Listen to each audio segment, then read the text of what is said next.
either dead or disappeared when they were born. Most of them disappeared when they were born. Or they give permission. Good afternoon again. I'm introducing Philip Chapman. He's the last speaker before the panel. Philip works very much on the front line advocating for men and the problems working with families in a predominantly female family service environment. He works for the Public Health Services of Nelson Marlborough District Health Board, promoting men's issues including positive fathering. And Philip also manages a centre which runs services including men for men counselling and problems for boys life skills. He's the president of the Father and Child Society, and I'm on that committee. And the best thing he does for me is ring me up occasionally when I'm feeling quite depressed about the little progress we're making in father's issues and such like, and convinces me to keep going at it. So I welcome him to talk about his experience today.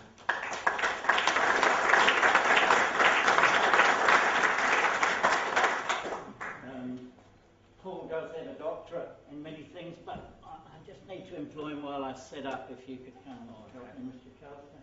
This is the man I spent the night with. Did you have a hard day, honey? Why don't you sit down and let me rub your feet? You're going shopping by yourself. How about if I tag along and carry your bags? Actually, I'm not sure which way to go. I will turn in here and ask directions. I love you. Yes, dear. You've been on my mind all day. That's why I bought you these flowers. One more. You know, honey, why don't you just relax and let me make dinner tonight?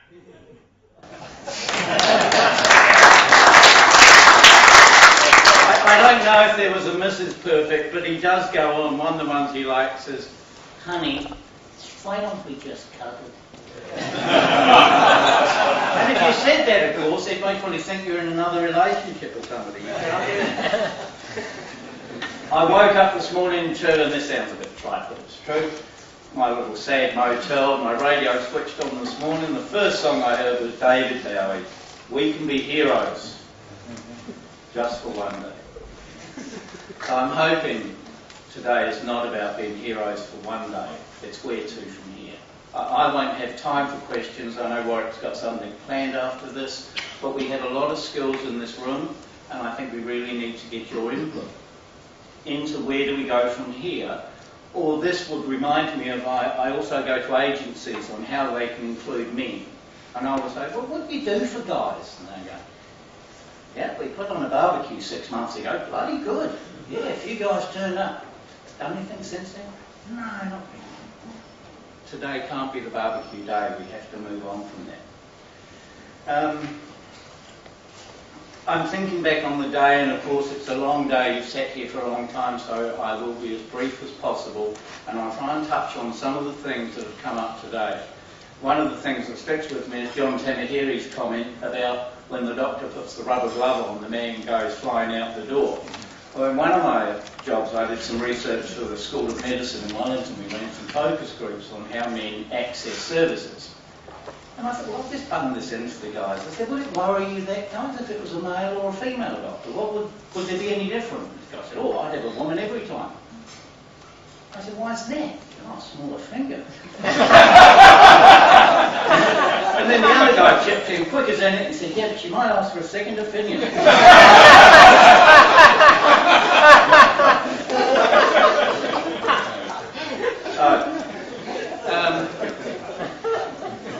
That worked. I might even go for one more joke. I don't know whether we've got time to tell it, but another of my jobs was to talk to the antenatal dads. I did a research project where I spoke to 150 expectant dads.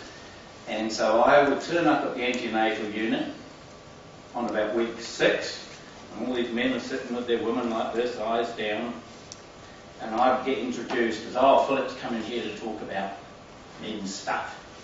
With the snippy, guys would troops out with me to his other room, and one would make the joke, oh, we're just going out for a beer.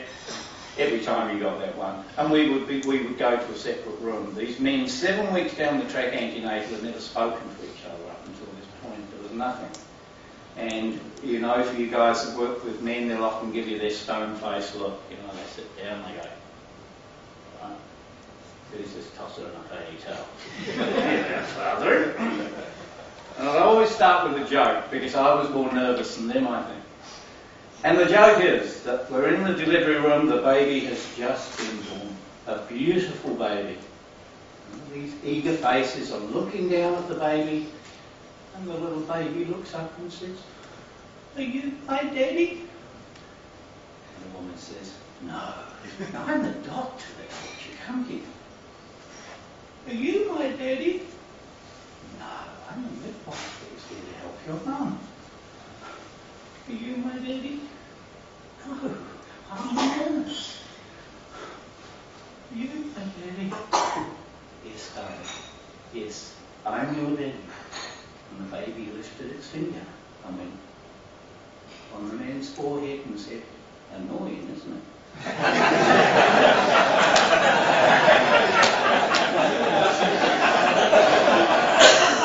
I never got that in Alright.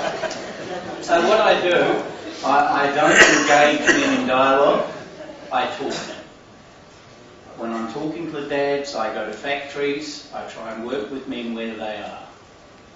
Within that work, as Warwick says, I am the President of Father and Child Society. I was only given the job because I suffer from big city envy. I live in Nelson, it's a small town. In my other work at Public Health, Paul introduced me as doing positive fathering. When I first started this work voluntary 6 years ago, I couldn't even use the term fathering. I had to go in under parenting. There we go. Men's health couldn't be used. I worked with 16 women who basically deliver services for women. And for me to even mention men's health, the coordinator at the time said, "No, you're not bringing that in." We make up 50% of the population. Our health needs are high. This is public health. When you go to their catalogue, you will find 5 pages of resources for women, 4 for men. Nothing for men. So it's taken a long time to introduce this stuff.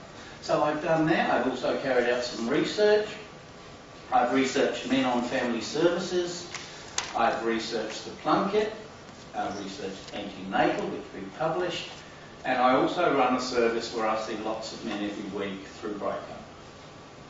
Each week. And I run programs for boys that get referred endlessly for behavioural problems. And I would say in our town, 96% of those boys come from living with mothers. No fathers in the home. We don't know the stories of where they are. So we have some problems there. And today I want to talk about some of the problems working with men. And when I was putting this together, it was almost like, you do that group work and they go, write all the things you don't like about yourself, and you go, oh. And the things you do like about yourself, and you go, And it seemed, what came up to me here were problems seemed to come easier to me than the possibilities to begin with. So I'm going to start with problems and then move on. So I also realise there are a lot of people in this room that work in these areas. I don't mean to patronise you with some of this stuff, you will know it. So I'll go through my list, and I think I've got half an hour. Negative media. Now this is one that's been spoken of today, I won't go on because I think we've all seen the ads of men that have built bridges but can't work out these 2 sticky tapes on a nappy. For some reason it's too much for us. We don't know the washing machine, they're endless. Alongside those though is some interesting adverts that seem to be happening around women and girls at the moment. They are now the powerful ones in the ads. The latest Coke one, she's the best surfer, and then when she opens her Coke bottle, she walks up to the guy and obviously opens it down here and she gives him a no-end smirk. Women exposing breasts. And the other one I saw was a panty liner one, where she only wears them because her mother had told her about clean knickers in an accident, but she actually was checking the guy that she was going to meet. There's been a change in both sides of advertising. We focus on the ones that tend to put down fathers. But there's also very strong advertising, I'll put my glass on so I can see what I'm doing, on women. And there's a double standard in this. And girls are wearing these t-shirts now with "this bitch fights." It comes to my sense. So there's a real message in their t-shirts even. And I think, what's going on here? I'm just confused by the whole thing. Let's look at some, so I won't spend too long on these. Let's go through some myths and stereotypes. They seem predominant in most of the work I'm in. That we start from the point that men are incapable of feeling. We don't have affection and we have to be taught how to. And it is that classic sort of deficit model. Men show love to their children. I can see it in their eyes. I can see it when they joke with their kids. Even when they're saying things, it's the tone of voice. I think we have to understand that. That we seem to be saying that men have to change. And in some ways there's a certain arrogance to think that we are the new dads. It almost puts down all of our fathers before us. We have to be careful in seeing ourselves as a new father, or like you read the titles, Building New Dads.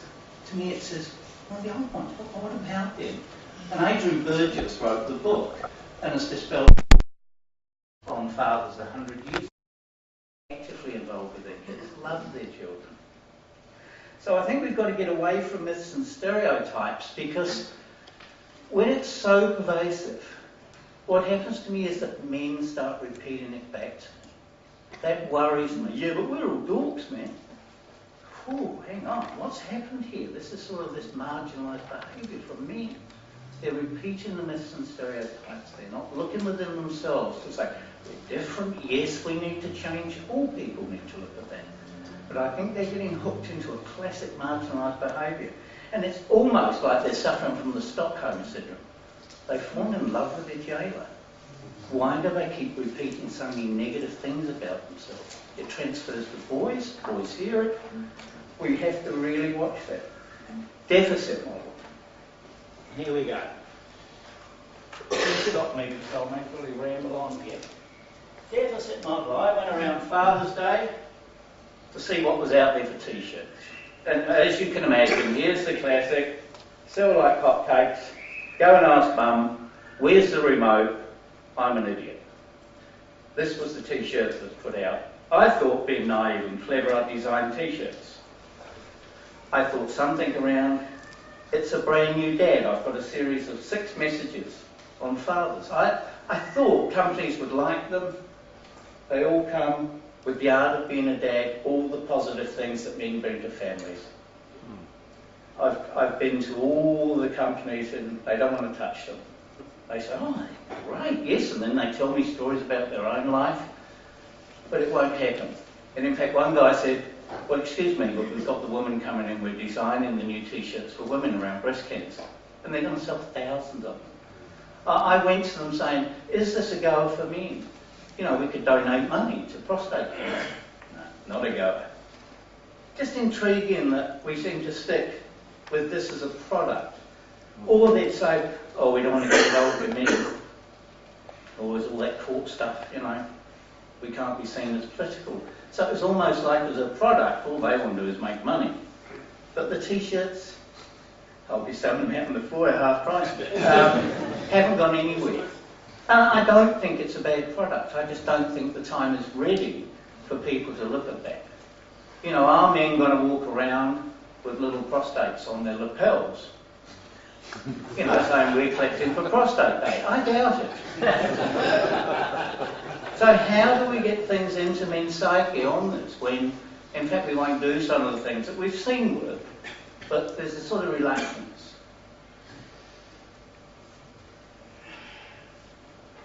A risk, not an asset. In most of my work in play groups around children, I won't have to tell teachers this, we seem to be seen as a risk.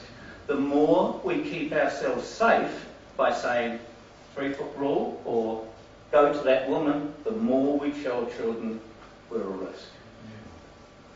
This is the danger. So when people go to these colleges and they spend 3 weeks on how to keep themselves safe, the message to children is they're not safe. And I understand why men don't involve themselves in that. Right.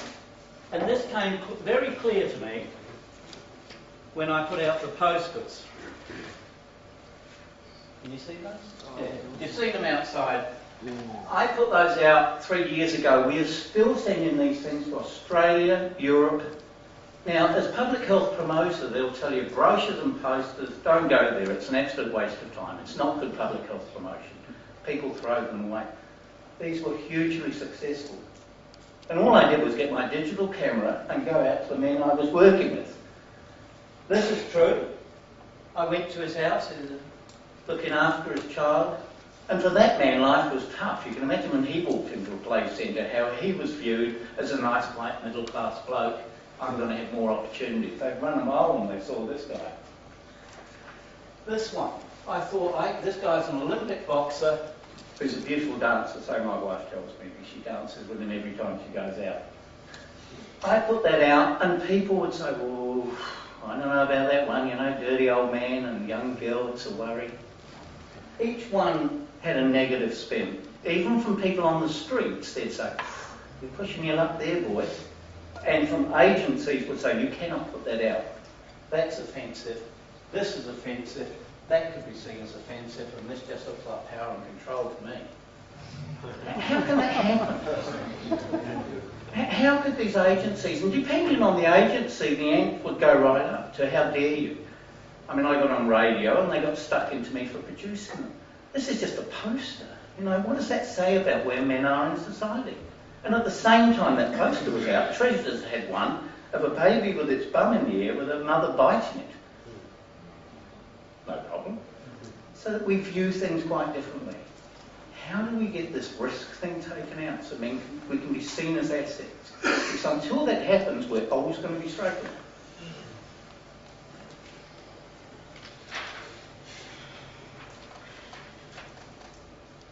Double standards. We talked about that today. The story I had from double standards was I gave an interview last week, and the man I was talking to also was a movie buff. And he'd written a thing on a movie called Sideways. Has that been around here? And it told me the woman had walked out of that movie, and when he mentioned it at work, women found that movie quite offensive. Briefly, it's a story about two guys, one academic, sad loser, you know, thin in hair, always portrayed as a bit, and a jock, white teeth. He's getting married. The jock gets married, they spend a week going around the vineyards, getting drunk, and the jock wants to have as much sex as he can before he gets married. He picks up this woman, or she picks him up. They have fantastic sex all week. There's no problem with anything. He's kind to her, nice. He's only known her 4 days. In the last scene, he runs up to her thinking she's going to run and give him a cuddle. Whumpo! She lays into him with a handbag. There's a real savage beat in which leaves him in hospital. And I think, God, it's really strange how women are offended by this movie. And yet no man's going to be offended that this guy's been attacked. We're not going to protest or say anything. He deserved it. He deserved it.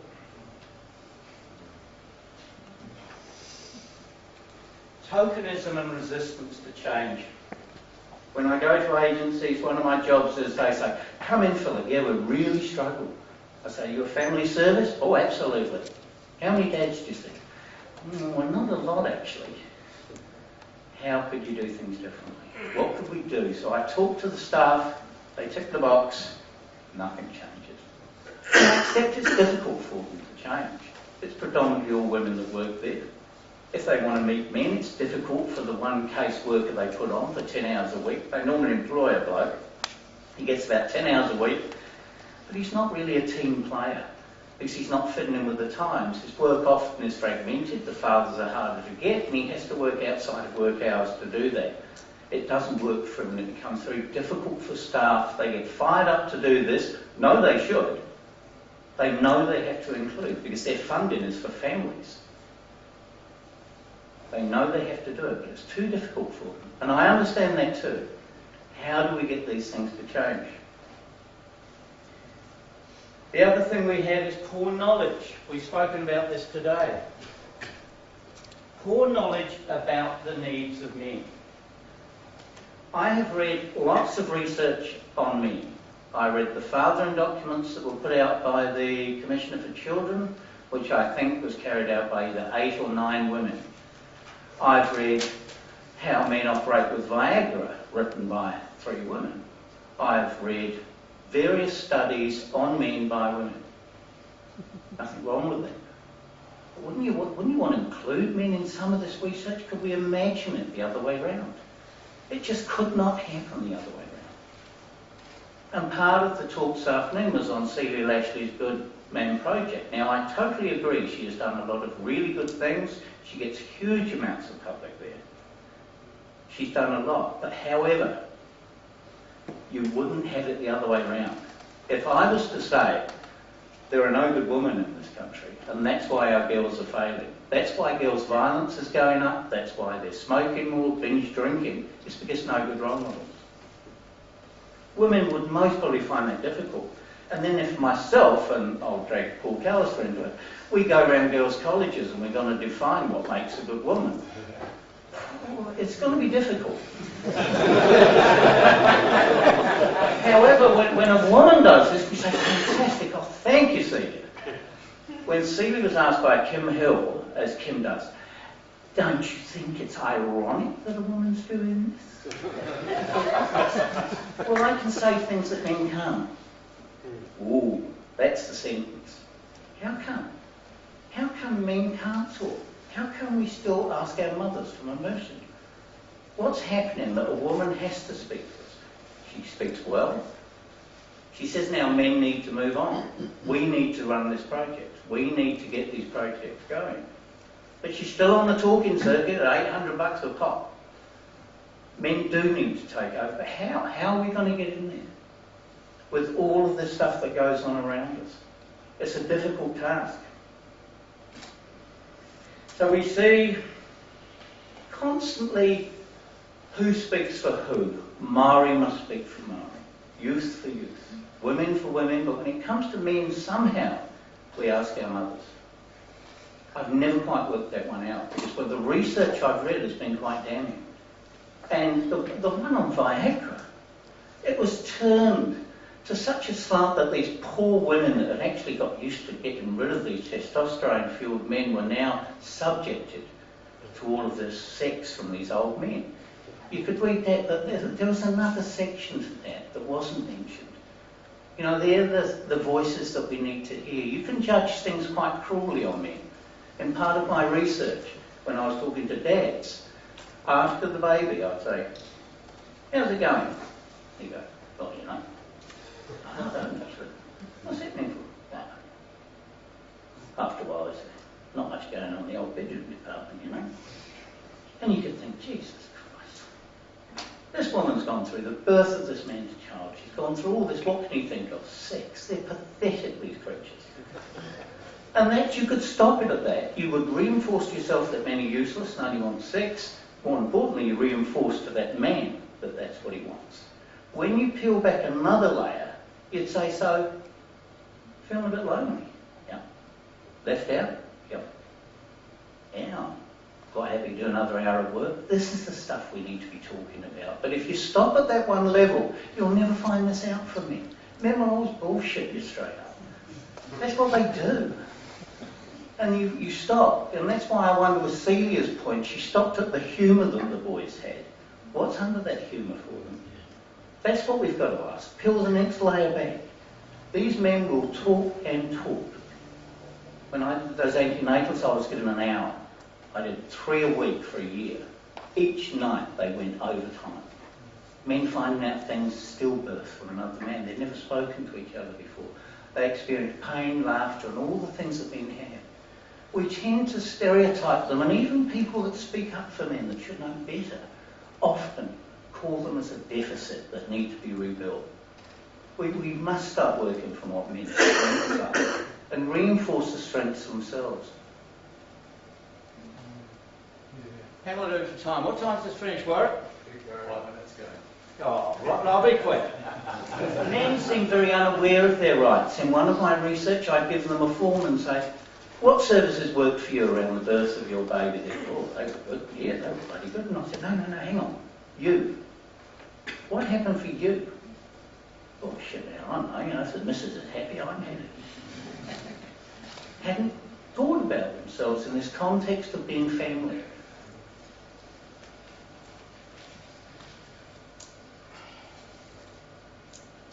The other thing that seems to come up for me when I speak to guys, if they even criticise women, they'd say, oh, I don't mean to be sexist, mate. I'm not being sexist, and it's almost like I don't mean to be racist. They're silenced because they're going to be seen as either misogynists, angry losers. It's difficult for them to say things, what they want to speak, because of that fear of what happens to them if they speak up. Conflicting egos. Now, this goes back to the men's movement. I don't know if it's a movement. At the moment, I see it as a trickle, but it will get bigger. But what has to happen is all the difference that we bring to it. I'm quite different from other groups. We all have to come to some things that we agree on that we can move on. Well, what we have is this sort of a scenario where you go, oh, those men's trust, what a bunch of wowsers out in the bush playing bongos with their shirts off. You know, court guys, well, they're just angry losers. Violent people, you know, the guys that work for non-violence, well, they're all feminists. Father and Child Society, well, they're too old. God, they're not in touch. Have they got any young guys and they doing these submissions? That doesn't work. So you can see everything as a negative. But in fact, all those differences can be put together so we can go on from this day with some simple, clear messages that we'd all agree on, because we're all working for the same thing. Children, families and fathers, men. I'll finish because I'm over, and I think one thing we've forgotten in all this about men and how we go to children is what they bring to us. My son taught me how to love. I have never loved anybody as I love him.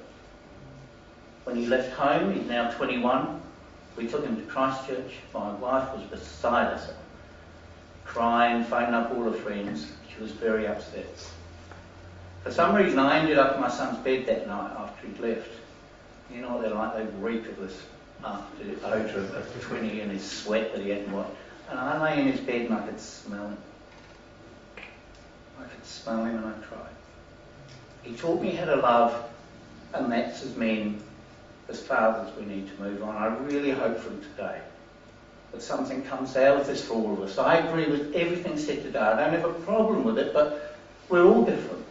And the groups have to come together with a sort of plan to move forward from today, and that's what Warwick Putney is about to do, so I'm going to step down. Thank you.